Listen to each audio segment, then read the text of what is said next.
इसमें दो चीज होता है। एक्टिव मिथिलीन कहने का मतलब है कि आप जानते हैं कि CH4 अगर किसी भी प्लेस पे होता है तो इसे कहते हैं हम लोग मीथेन। अगर CH4 से एक हाइड्रोजन अगर कम कर देते हैं तो ये हो जाता है CH3, दैट इज मिथाइल। ठीक है, और अगर हम चाहते हैं कि इस CH3 से भी एक हाइड्रोजन को कम कर दे तो यहाँ पे वैलेंसी हो जाएगा 2, इस टाइप से, है ना। CH4 कहने का मतलब है कि hydrogen hydrogen hydrogen and hydrogen, ये मीथेन है। अगर हम बात करेंगे मिथाइल का तो इस टाइप से होता है मिथाइल, और मिथिलीन की बात करते हैं तो यहाँ पे CH और ये ऐसे। आप देखो कि इन सब केस में ये स्टेबल कंपाउंड है क्योंकि इसकी वैलेंसी कंप्लीट है। मिथाइल की एक फ्री वैलेंसी है और यहाँ पे 2 फ्री वैलेंसी है, और इसी को कहते हैं हम लोग मिथिलीन। क्या कहते हैं इसको? मिथिलीन। अब ये मिथिलीन को हम एक्टिव क्यों कह रहे हैं? यहाँ पे आ रहा है कि एक्टिव क्यों कह रहे हैं। देखो होता क्या है कि जब यह मिथिलीन ग्रुप के दोनों तरफ अगर कोई ऐसा ग्रुप लग जाए जो हाईली इलेक्ट्रोनेगेटिव है, अगर सपोज करो कि यही मिथिलीन ग्रुप, ये जो मिथिलीन ग्रुप है, अगर इसके चारों तरफ या दोनों तरफ कोई ऐसा ग्रुप लग जाए जो कि बहुत ज्यादा इलेक्ट्रोनेगेटिव है या फिर इसका इलेक्ट्रॉन पेयर को अपने पास अट्रैक्ट कर सकता है, जब इलेक्ट्रॉन पेयर को यह अपने पास अट्रैक्ट करेगा तो इस केस में ये वाला इलेक्ट्रॉन चाहेगा कि ये इस बॉन्ड में आ जाए और ये वाला इलेक्ट्रॉन किस बॉन्ड में आ जाए, यहाँ आ जाए। मतलब क्या है कि इस कार्बन की इलेक्ट्रोनेगेटिविटी बढ़ जाएगा, जिस कारण से इस कार्बन हाइड्रोजन के बीच में जो इलेक्ट्रॉन है वह इलेक्ट्रॉन को टूटने की या फिर यह इलेक्ट्रॉन को इस CH बॉन्ड से हटके वापस बॉन्ड में जाने की टेंडेंसी बढ़ जाता है। ठीक है, तो इस केस में इसकी टेंडेंसी हो जाता है कि यह यहाँ से H+ आयन लूज कर दे।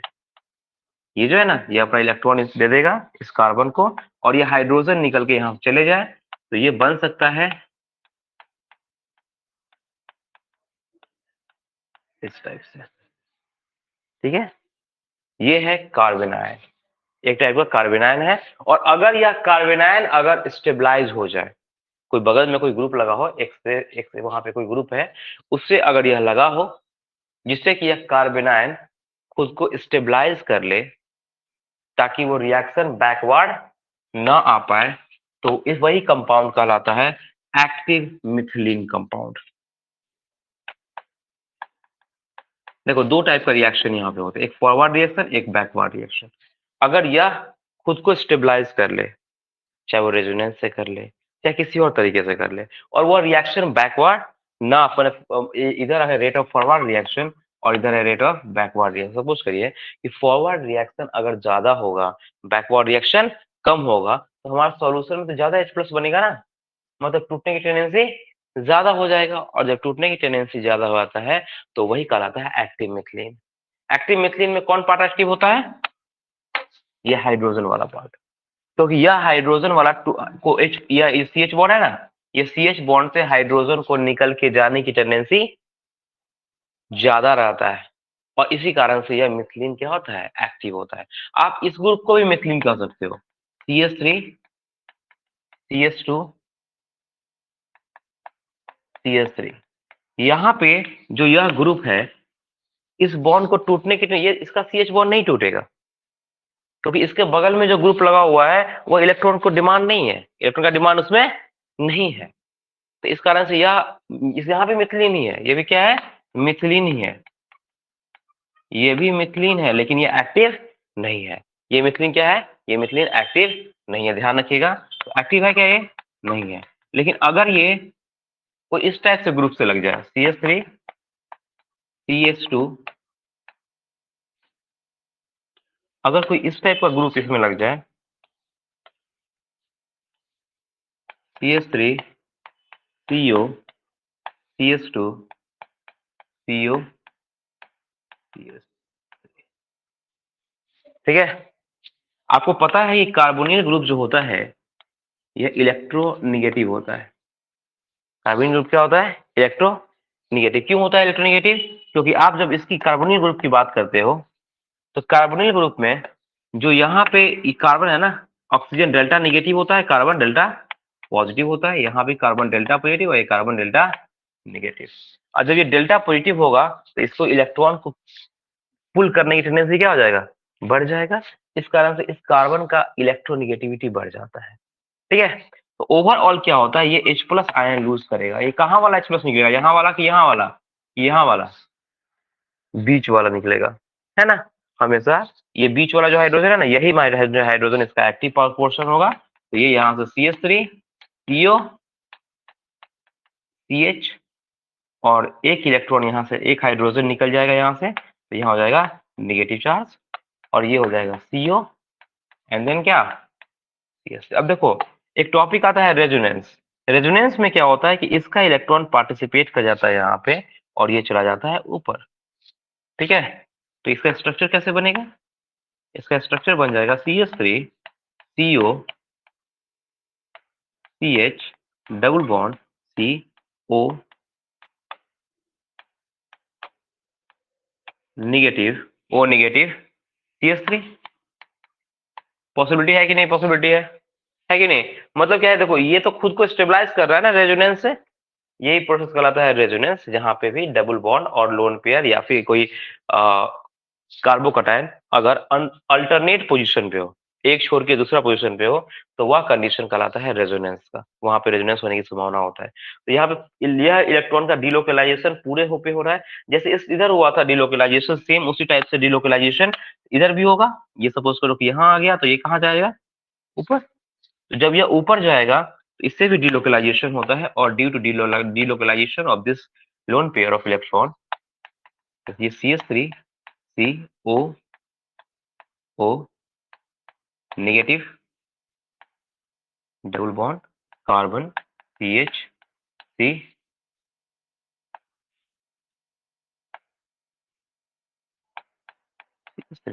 देखो ये पूरा इसका जब ये दो तीन स्ट्रक्चर बन सकता है, एक ये स्ट्रक्चर, एक ये स्ट्रक्चर और एक ये इसका एक होता है रेजोनेंस का एक ट्रू स्ट्रक्चर जो होता है, मतलब जिसमें पाई इलेक्ट्रॉन का डिलोकलाइजेशन इस ऑक्सीजन पे भी है, इस कार्बन पे भी है, यहाँ पे भी है और यहाँ पे भी है। यहाँ और यहाँ बता रहा है इसमें, है ना। देखिए इस कार्बन ऑक्सीजन पे है ना, फिर यहाँ पे है नहीं है, फिर यहाँ पे है। अब देखो इसमें इस बॉन्ड पे है और यहाँ पे क्या है। मतलब क्या है कि अगर ये जो इलेक्ट्रॉन का डिलोकलाइजेशन है पूरे इस चारों चारों जो है ना यहाँ पे एटम, उस पे भी है, ऑक्सीजन पे भी है, कार्बन पे भी है, इस कार्बन पे भी है, इस कार्बन पे और ये ऑक्सीजन, कितना? पांच हुआ ना। ये पांचों एलिमेंट पे, पांचों एटम पे यह पाई इलेक्ट्रॉन का डिलोकलाइजेशन हो रहा है ड्यू टू रेजोनेंस। यहाँ पे था कि किसी एक पे था, एक पे रहेगा तो अनस्टेबल होगा, लेकिन अगर वही सब पे अगर बढ़ जाएगा तो क्या हो जाएगा? वो तो स्टेबलाइज करेगा ना। तो इस कारण से इसका एक्चुअल जो स्ट्रक्चर होगा CH3 C oxygen negative CH C O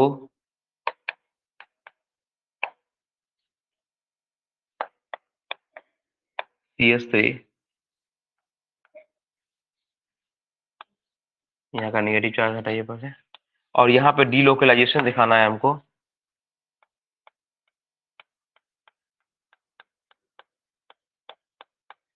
overall पे हो जाएगा नेगेटिव चार्ज, क्योंकि आखिर में ये पूरे जगह ना घूम रहा है पाई इलेक्ट्रॉन क्लाउड। तो देखो इस कारण से ये जो है कंपाउंड यहाँ पे रेजोनेंस से स्टेबलाइज कर गया है, इसलिए हम कहेंगे कि ये एक्टिव है। ये क्या है? एक्टिव है। एक्टिव यहाँ पे क्या होता है? एक्टिव यहाँ पे हाइड्रोजन होता है। एक्चुअली में एक्टिव क्या होता है? हाइड्रोजन होता है। एक्टिव मिथिलीन कंपाउंड में ये हाइड्रोजन वाला, ये हाइड्रोजन इसका एक्टिव है और यहाँ पे ये एक्टिव नहीं है। समझ में आ रहा है? तो दो केस आपने देखा यहाँ पे कि आखिर में एक्टिव मिथिलीन कंपाउंड क्या होता है। एक्टिव मिथिलीन कंपाउंड यहाँ पे होता क्या है और एक्टिव मिथिलीन कंपाउंड का यहाँ पे क्या प्रॉपर्टी है उसके बारे में आपने देखा। कोई दिक्कत यहाँ पे? समझ में आ रहा है एक्टिव मिथिलीन कंपाउंड किसके बारे में हम स्टडी करने जा रहे हैं? मतलब वह मिथिलीन कंपाउंड के बारे में स्टडी करने जा रहे हैं जिसका हाइड्रोजन एसिडिक, जिसका हाइड्रोजन क्या है? अब वो कौन सा हाइड्रोजन? जो दो कार्बोनिल ग्रुप के बीच में, ये ग्रुप कार्बोनिल ग्रुप का आता है, सीओ ग्रुप का क्या होता है? कार्बोनिल। तो जो वह CH2 की बात कर रहे हैं, जो दो जो दो कार्बोनिल ग्रुप के बीच में है, जिस कारण से वह रेजोनेंस से खुद को स्टेबलाइज करता है। ठीक है, आप लोग क्या करिए, इसको पहले अच्छे से राइट कर लीजिए, लिख लीजिए, उसके बाद इसका स्टेटमेंट हम आपको लिखाएंगे। आपको पता है कि एक कंपाउंड होता है COOH, COOH, ठीक है, ये कंपाउंड है ऑक्जेलिक एसिड। एक कार्बन का, दो कार्बन का जो डाई कार्बोक्सिलिक एसिड होता है कहलाता है ऑक्जेलिक एसिड। क्लियर है? क्या कहलाएगा? Oxalic acid. लेकिन इस ऑक्जेलिक एसिड को अगर हम एक और कार्बन बढ़ाए तो होता है मैलोनिक एसिड। क्या होता है?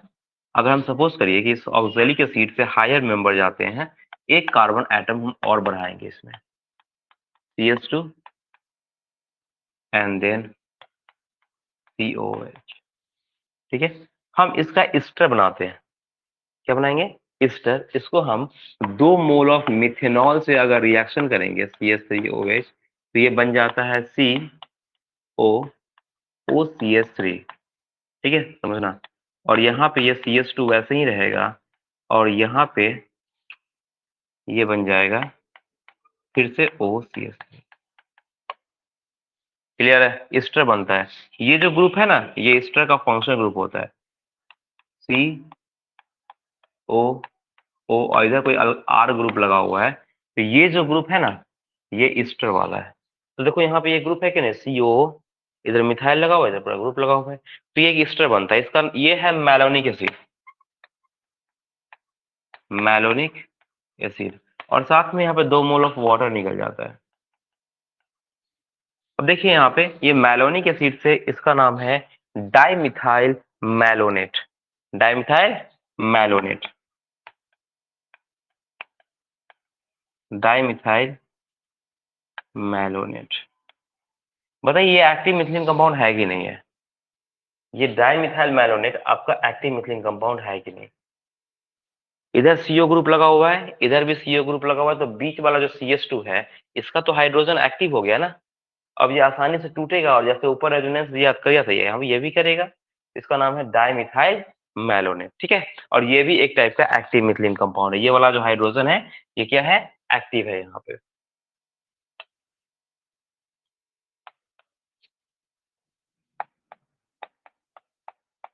ये वाला हाइड्रोजन जो होता है वो एक्टिव होता है, इसको नोट करिए। CH3, CO, CH2, CO, O, C2H5। समझना इसका नाम। जब हम ग्रेजुएशन में थे तो भाईवा में हमसे यही क्वेश्चन पूछा गया था, इसका नेम बताइए ये कंपाउंड का।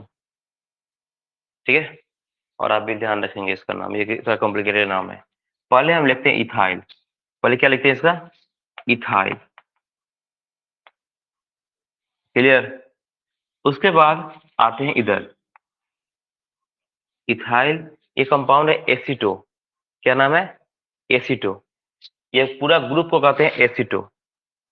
इथाइल एसीटो, और 2 कार्बन को का जो कार्बोक्सिलिक एसिड होता है उसको हम कहते हैं एसिटिक एसिड।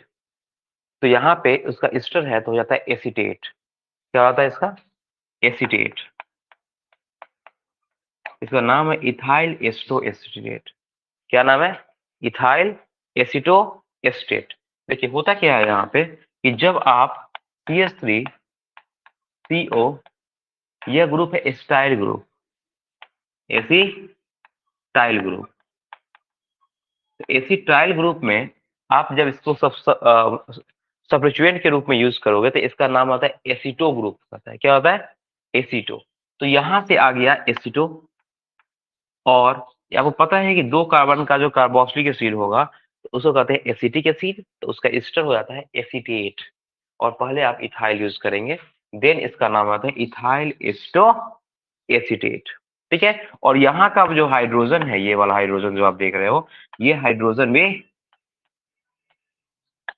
ये वाला जो हाइड्रोजन है CH2 वाला, तो ये हाइड्रोजन भी इसका एक्टिव है, क्योंकि इसके दोनों तरफ सेम टाइप से, जिसे आप ऊपर रेजोनेंस आपको बताए हैं, दोनों तरफ कार्बोनिल ग्रुप लगा हुआ है। तो ये दोनों तरफ कार्बोनिल ग्रुप लगने के कारण यह CH2 क्या हो जाएगा, एक्टिव हो जाएगा। और ये भी एक एग्जांपल है एक्टिव मिथिलीन कंपाउंड का। कोई दिक्कत नहीं, नोट करो इसको, है ना। अगर हम एक्टिव मिथिलीन कंपाउंड को अगर डिफाइन करना चाहे तो हम कैसे डिफाइन कर सकते हैं, तो हम कह सकते हैं कि वह कंपाउंड जिसमें मिथिलीन कंपाउंड अगर हाई इलेक्ट्रोनेगेटिव एटम से लगा हुआ है, हाई इलेक्ट्रोनेगेटिव एटम से अगर लगा हुआ है, या फिर उसके बगल में ऐसा कोई ग्रुप है जिससे उसके बाद जो H+ बने, जो भी मिथिलीन कंपाउंड, तो जब हाइड्रोजन आयन निकलने के बाद जो अनायन बनेगा, या फिर उसका जो कंजुगेट बेस बनेगा, वो खुद को अगर स्टेबलाइज कर लेता है with the help of resonance, then that compound is known as active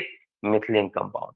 तो हम यहाँ पे इसको डिफाइन कर सकते हैं कि सच compound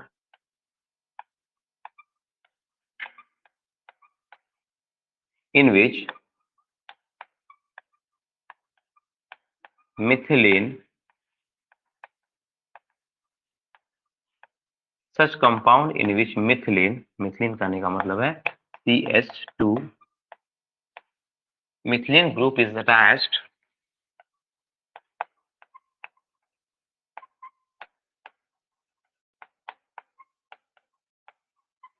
such compound in which methylene group is attached to high electronegative atom,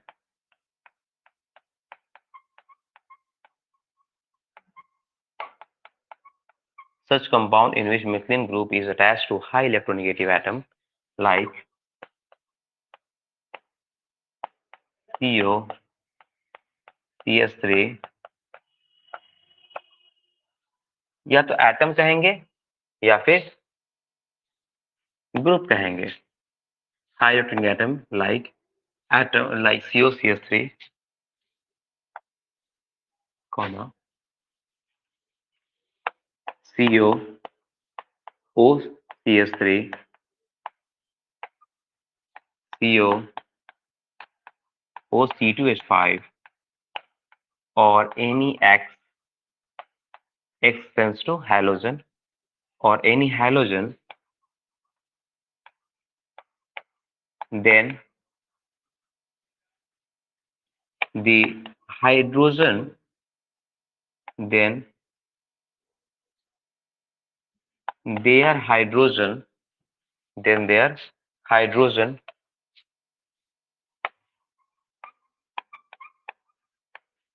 then their hydrogen is acidic in nature.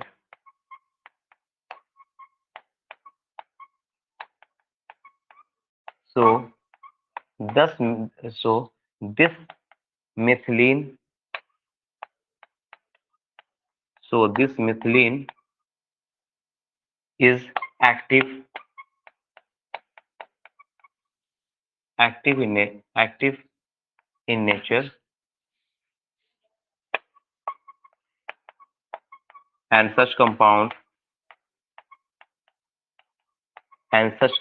are known as,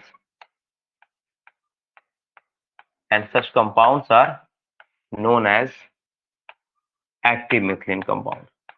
उस कंपाउंड को हम लोग कहते हैं एक्टिव मिथिलीन कंपाउंड, ध्यान रखिएगा। Such compounds are known as active methylene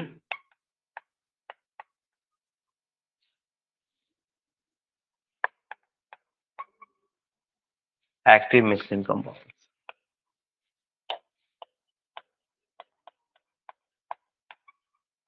वैसा compound को हम लोग कहते हैं एक्टिव मिथिलीन कंपाउंड। यहाँ तो कोई दिक्कत नहीं है। अब एक चीज और समझिए कि जो एक्टिव मिथिलीन कंपाउंड आएगा, उसका एग्जाम्पल अभी हमने कराया है आपको। एग्जाम्पल में सबसे पहला आएगा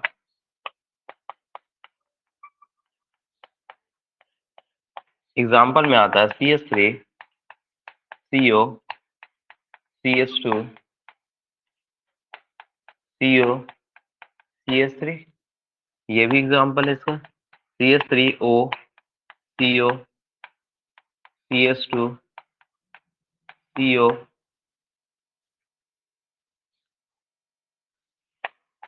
CH3 and the next one है CH3 CO CH2 CO C2H5 OC2H5।